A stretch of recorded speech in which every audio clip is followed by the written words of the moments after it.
Selamat siang, program Kaltim Headlines siang edisi hari ini akan menyajikan informasi seputar Kalimantan Timur dan sekitarnya bersama saya, Rosmi Rahma. Berikut rangkuman Kaltim Headlines siang hari ini.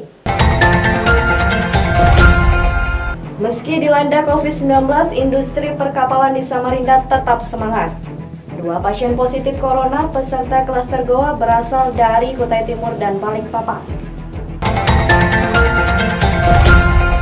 Kita awali Kaltim Headlines siang kali ini. Jika banyak industri dan usaha jasa perdagangan terpuruk akibat pandemi COVID-19, tidak begitu yang dialami industri perkapalan di kota Samarinda. Para pembuat kapal tetap bersemangat bekerja menyelesaikan order yang telah jauh hari mereka terima. Berikut informasinya. Kabar gembira datang dari pelaku usaha pembuat kapal di sekitar Kelurahan Harapan Baru, Kecamatan Lojanan Hilir, Samarinda. Di saat pandemi COVID-19 membuat sektor ekonomi terhenti, tapi usaha para pembuat kapal tetap berjalan seperti biasa. Ada 4 dok galangan kapal ditemui Kaltim TV di kawasan Jalan Cipto Mangunkusumo, Kelurahan Harapan Baru. Meski bulan Ramadan, para pekerja pembuat kapal tetap bersemangat bekerja. Mereka berburu waktu karena diberi target waktu menyelesaikan order kerja. Salah satu pembuat kapal, Haji Nanang, mengakui untuk saat ini mereka masih bisa bekerja menyelesaikan order dari pembeli kapal jenis LCT. Karena pembeli juga memberikan deadline waktu penyelesaian, membuat dia dan pekerjanya juga berusaha memenuhi permintaan sesuai target waktu pembeli. Untuk membuat satu kapal jenis LCT ukuran lebar 9 meter dan panjang 60 meter, perusahaannya PT Cahaya Mandiri mengerjakan selama 5 hingga 6 bulan. Tenaga kerja tuh lancar aja. Kalau material untuk sementara sih masih ada, karena stok-stok yang lama kan masih ada tuh. Yang nggak tahu ke depannya nanti. Kalau memang nggak boleh lagi masuk dari luar Kalimantan, ya mungkin nggak bisa lagi sudah kerja kita di sini, karena nggak ada bahan kan. Untuk sementara ini masih ada lah, gitu. Masih bisa bertahan lah. Haji Nanang mengatakan dampak yang mereka rasakan akibat dari penanggulangan COVID-19 adalah tidak adanya permintaan orang membeli kapal, karena ekonomi dunia juga mengalami kelesuan. Otomatis permintaan kapal dari luar maupun dalam negeri akan menurun. Kendalanya sih ya banyak lah. Terutama untuk penjualan kan, otomatis kita nggak bisa untuk pemasaran karena pembeli dari luar semua, nggak bisa lah masuk ke sini kan karena lockdown ini ya. Itu aja kendalanya itu. Jadi ya banyak kali semuanya lah kena dampaknya.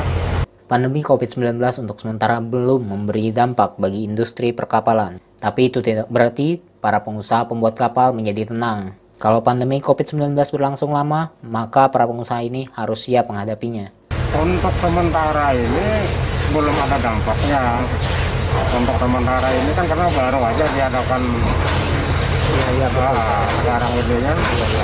Kayak ke depannya kalau keadaan begini terus ya pasti dampaknya nggak bisa produksi lagi kita kan. Kaltim TV, Hardin melaporkan.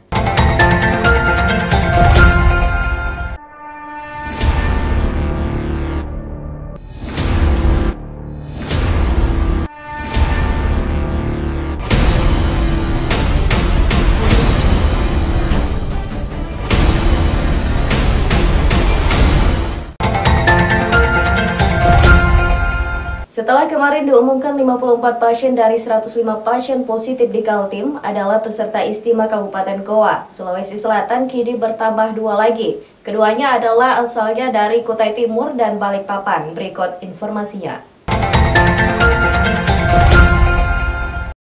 Masih terjadi kenaikan jumlah pasien positif virus corona di Kaltim. Update hari ini, Senin 27 April 2020, Dinas Kesehatan Kalimantan Timur menyebutkan total yang terinfeksi COVID-19 ada 107 orang. Ada kenaikan jumlah pasien positif sebanyak 2 orang. 2 pasien baru yang positif itu masing-masing dari Kutai Timur 1 orang dan Balikpapan 1 orang. Keduanya merupakan peserta Ijtima Kabupaten Goa, Sulawesi Selatan. Kemudian penambahan kasus positif terkonfirmasi COVID-19, hari ini ada 2 kasus, yaitu pertama 1 kasus dari Kutai Timur atau KTM 13 adalah laki-laki 52 tahun, yang merupakan pelaku perjalanan dari Goa yang telah dirawat di Rumah Sakit Tudungga sejak tanggal 14 April 2020 dan kasus memiliki juga keluhan demam, batuk pilek, serta Sebelumnya hasil rapid testnya reaktif.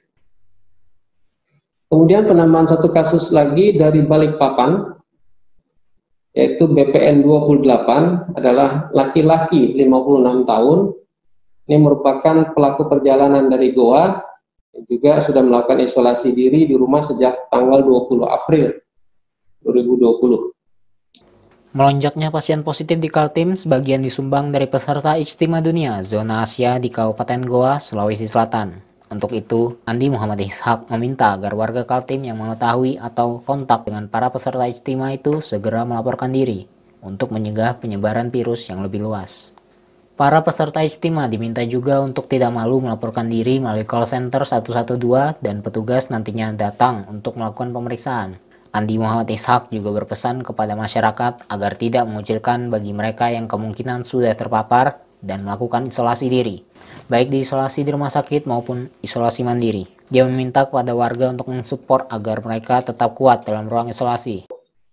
Mendukung saudara-saudara kita yang memang melakukan isolasi mandiri di rumah terutama dan juga maupun di rumah sakit, tentunya dukungan kita, supporting kita, toleransi yang kita berikan, kepedulian yang kita tunjukkan kepada mereka ini sangat membantu mereka untuk bagaimana melewati masa isolasi ini dengan sebaik-baiknya. Jangan justru kita membuat mereka semakin cemas karena adanya upaya-upaya ataupun juga perlakuan yang dilakukan oleh masyarakat, stigma begitu kuat terhadap mereka, karena kita ketahui bahwa penyakit ini bukan aib, dan tentunya semua harusnya bisa mendukung kepada penderita maupun keluarga penderita untuk bisa sama-sama mereka bisa melewati masa isolasi ini, karena sangat tidak nyaman pasti di isolasi ini itu sendiri, dan tentunya juga perlu dukungan lain untuk bisa menguatkan baik itu pasien maupun juga keluarga yang sedang mengalami rawatan isolasi ataupun juga sedang melakukan isolasi mandiri di rumah. Update untuk pasien dalam pengawasan atau PDP per 27 April terjadi penambahan 13 kasus. Sebarannya adalah 8 dari Kutai Kartanegara, di mana 7 diantaranya juga adalah peserta Ijtima Goa. 1 orang lagi, yaitu wanita berusia 53 tahun, juga diduga tertular setelah melakukan kontak dengan pasien klaster Goa. Sedangkan 5 PDP lainnya ada dengan sebaran 1 dari Kutai Barat, 3 dari Kutai Timur, dan 1 dari Pasir. Tim Kaltim TV melaporkan.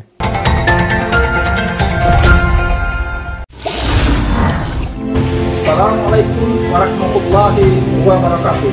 Saya Sito Mujadi, anggota DPRD Provinsi Kalimantan Timur, Sekretaris Fraksi PKB, mengucapkan marhaban ya Ramadan. Selamat menjalankan ibadah Ramadan 1441 Hijriah. Mohon maaf lahir dan batin. Wassalamualaikum warahmatullahi wabarakatuh. Informasi selanjutnya, peringatan keras disuarakan PLT Dinas Kesehatan Kaltim Andi Muhammad Ishak. Kaltim berada dalam zona bahaya, peningkatan jumlah pasien positif kian hari semakin cepat. Data per hari Minggu 26 April sudah 105 warga Kaltim tercatat terinfeksi virus corona. Berikut informasinya. Peningkatan kasus COVID-19 di Kaltim sudah berada dalam bahaya. Tapi imbauan pemerintah untuk disiplin physical distancing hanya didengar, tapi tidak dipatuhi. Menurut PLT Kepala Dinas Kesehatan Kaltim, Andi Muhammad Ishak, pemerintah perlu menempuh cara lain agar kedisiplinan dipastikan benar-benar dilaksanakan. Faktanya, meski sudah diberikan imbauan, kegiatan di luar rumah masih berlangsung.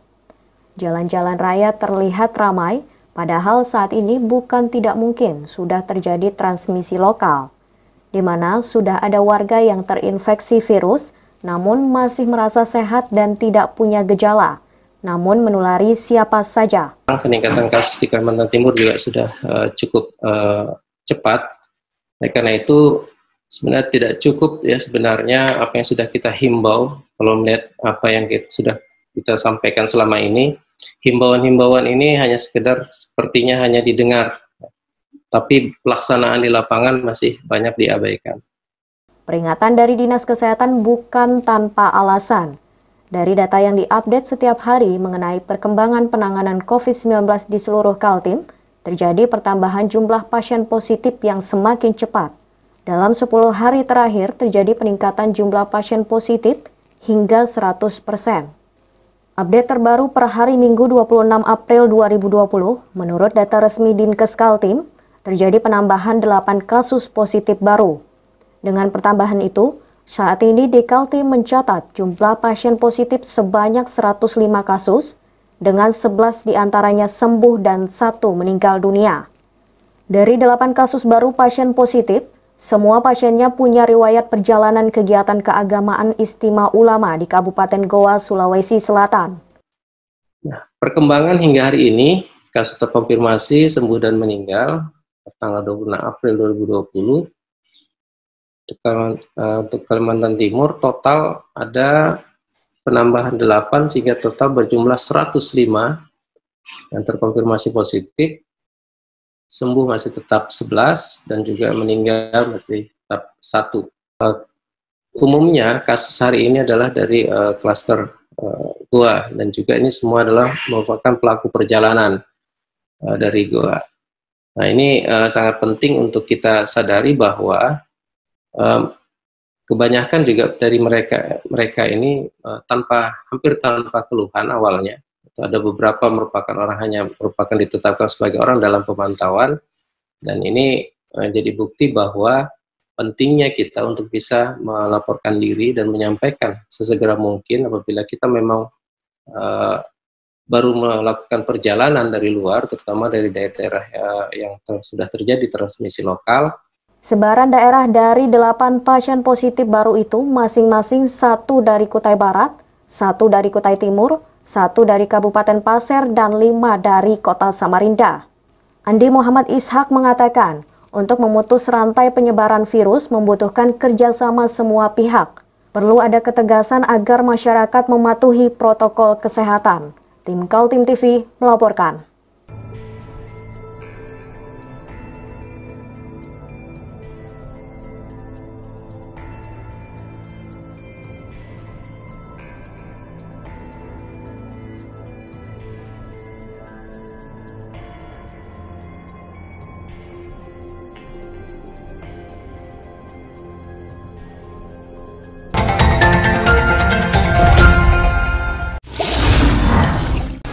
Marhaban ya Ramadan, bersihkan hati, Jernihkan pikiran, dan sucikan perbuatan.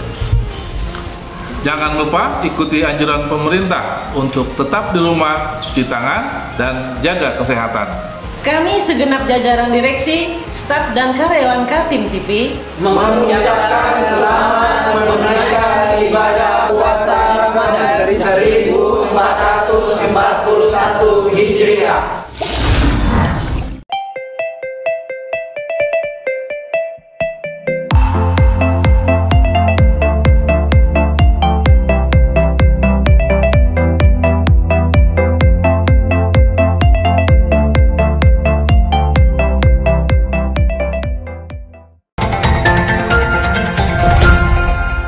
Siapa pernah mengira acara yang semula dirancang untuk menguatkan keimanan dan dakwah di Kabupaten Goa, Sulawesi Selatan menjadi sumber penyebaran virus corona.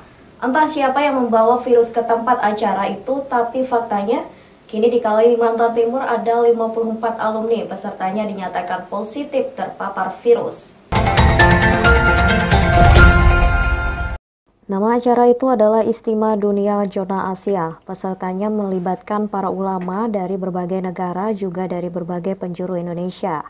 Sebagaimana sebuah acara berskala internasional, event itu membuat bangga tiap daerah yang menggelarnya. Itu pula yang dirasakan oleh pemerintah dan masyarakat Kabupaten Goa, bahkan pemerintah dan seluruh masyarakat Sulawesi Selatan. Sejak jauh-jauh hari direncanakan, pemerintah setempat siap menjadi tuan rumah. Menurut jadwal istimewa digelar di Desa Pakato, Goa pada 19 sampai 22 Maret 2020.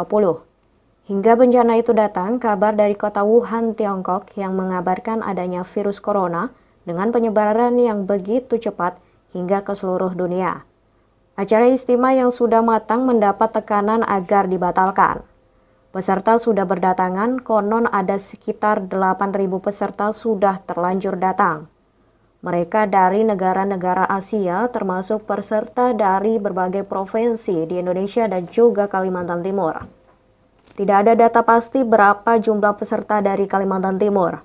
Jika awalnya ada yang menyebut sebanyak 1.300 orang, tapi hasil pelacakan tim gugus tugas penanganan COVID-19 baru mencapai 749 orang. Terkait dengan klaster Goa, memang jumlah pelaku perjalanan masih tetap 749. Ya, konfirmasi positif hingga hari ini ada 54. 54 ya. ODP ada 144. PDP ada 64. TG masih ada 13. Data pasien yang dirawat di ruang-ruang isolasi di seluruh rumah sakit di Kalimantan Timur menyebutkan separuhnya atau 54 pasien adalah peserta istimewa di Kabupaten Goa. Mereka bukan saja dirawat, tapi juga dilacak kontak-kontaknya setelah perjalanan dari Goa.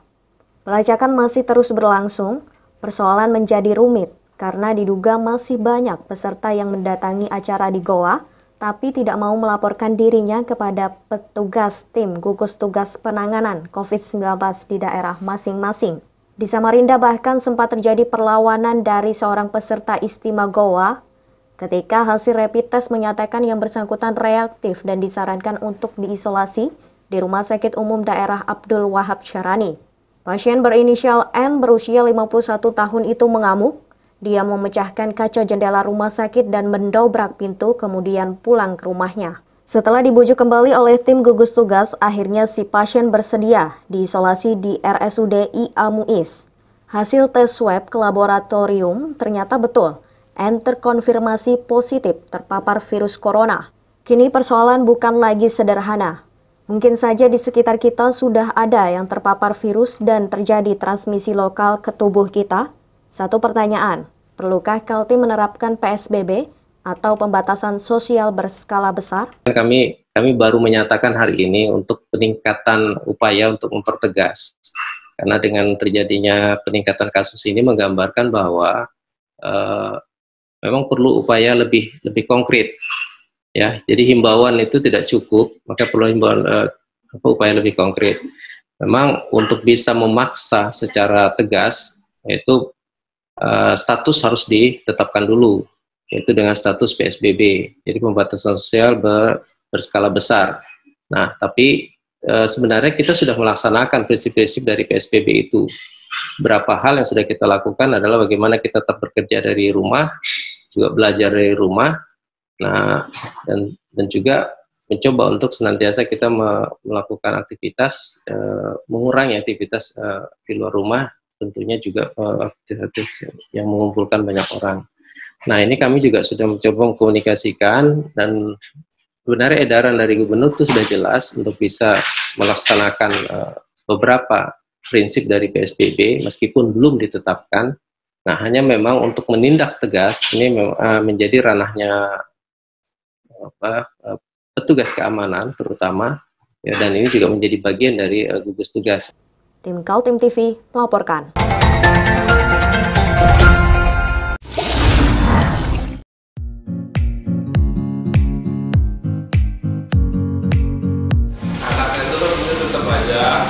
Cara mudah beriklan digital di Kaltim TV.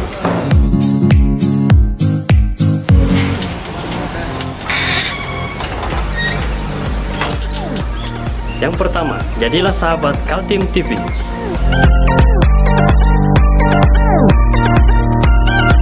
Dengan Rp1.000.000, para sahabat mendapat 20 kali tayang di slot berita kamu.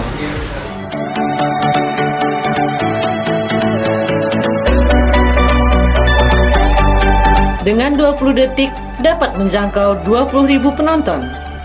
Anda beruntung karena mendapat kesempatan perdana dari kami. Ayo, jadilah sahabat Kaltim TV.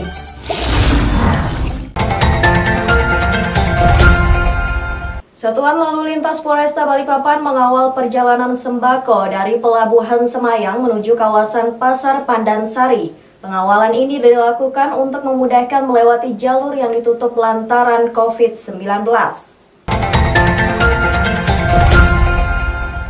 Untuk mengamankan kendaraan sembako dari Pelabuhan Semayang Balikpapan menuju kawasan Pasar Pandansari Balikpapan Barat, Petugas kepolisian melakukan pengawalan truk sembako karena melintasi jalur yang telah ditutup lantaran pandemi COVID-19. Pengawalan dilakukan pada Minggu malam. Selain itu, petugas kesehatan kota Balikpapan juga melakukan pengecekan terhadap sopir truk untuk memastikan kondisi fisik dan suhu tubuh lantaran kapal feri datang dari Surabaya. Hal ini dilakukan oleh petugas kesehatan pelabuhan untuk mencegah penyebaran COVID-19 di kota Balikpapan. Sopir truk, Mulyono, mengatakan perjalanan dari Surabaya hingga Balikpapan berjalan aman karena dilakukan pengawalan oleh polisi. Jadi tadi muat apa ini, Mas? Muat sayur, Pak. Muat sayur dari Malang, ya. Kapalnya berangkatnya dari sana tanggal 24 1 hari 2 malam lah sampai sini. Banyak membantu lah, Mas. Soalnya kita kan lewatnya pun juga kayak di sini kan rame. Jadi kalau dikawal kan lancar gitu lah. Ada yang bantu-bantu nepi-nepiin mobil-mobil di tepi jalan kan rame situ, Mas. Apakah saat ada hambatan? Saat perjalanan dari Malang ke ada hambatan? Tidak ada lah untuk kemarin-kemarin tidak ada lah, ini lancar-lancar aja. Pengawalan dan pemeriksaan kesehatan oleh petugas di Pelabuhan Semayang dilakukan sejak penutupan Pelabuhan Semayang untuk kapal penumpang akibat COVID-19 yang merebak di kota Balikpapan. Muhammad Idris melaporkan dari Balikpapan.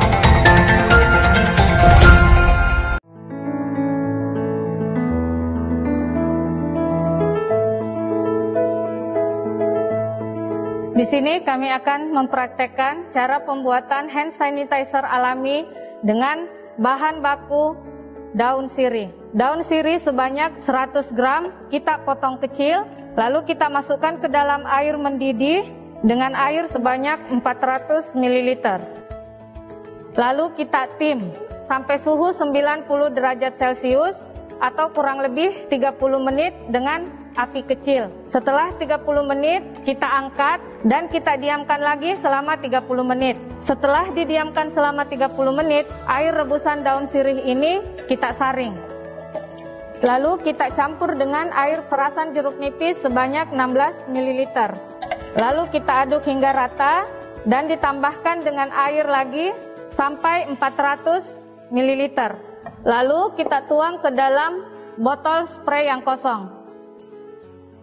Berdasarkan hasil penelitian, 15% air daun sirih ini mengandung 70% etanol yang mampu berfungsi sebagai antiseptik yang membunuh bakteri, virus, dan mikroba.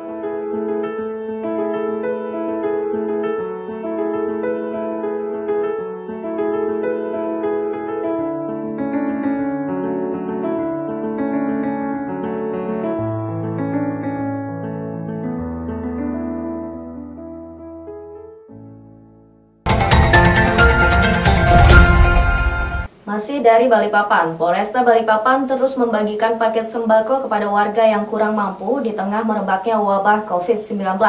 Pembagian sembako ini langsung dibagikan oleh Kapolresta Balikpapan. Berikut informasinya. Untuk membantu kekurangan warga akibat dampak COVID-19, Polresta Balikpapan terus membagikan sembako kepada warga yang kurang mampu di kota Balikpapan. Kali ini pembagian sembako dilakukan di kawasan Balikpapan Utara, Kelurahan Geraha Indah, dan Kelurahan Karangjoang, Balikpapan Utara. Pembagian paket sembako ini langsung dilakukan oleh Kapolresta Balikpapan, Kombes Pol Turmudi, pada Senin 27 April siang. Rumah yang tampak reot ini sudah tidak layak untuk dihuni lantaran rawan akan rubuh dari atap, dinding dan lantainya juga sudah lapuk dimakan usia. Penerima sembako di kawasan Karangjoang, Balikpapan Utara, Ibu Maria mengatakan baru kali ini menerima sembako. Selama ini untuk makan sehari-hari diberi oleh para tetangganya. Dengan adanya sembako ini dapat memberikan keringanan di tengah pandemik wabah COVID-19. Kalau di Balikpapan, mudah-mudahan Balikpapan meraihkan rezeki sehat. Terima kasih banyak. Mudah-mudahan selamat kalau di sana. Ya gitu aja lah Pak, ucapan saya nggak ada lagi, sudah lah. Allah aja yang tahu gitu loh Pak. Hari-hari kerja apa Bu? Nggak ada, selama kerja ada kerja sekali. Kalau aku kerja Pak, aku beli ini kayu ini Pak. Selama corona di rumah aja Bu ya? Di rumah aja. Nah aja saya nggak ada papanya, makan dikasih orang telur nah. Sama tetangga nah. Itu aja, makan telur aja nggak ada apa-apa. Kalau pada percaya saya dapat saya bakul. Ibu Marian berharap agar ada warga yang membantu untuk memperbaiki rumah yang dihuninya saat ini, sehingga tidak perlu khawatir saat beristirahat. Muhammad Idris melaporkan dari Balikpapan.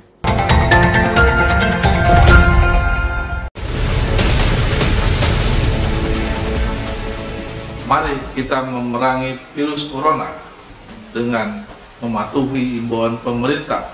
Stay at home.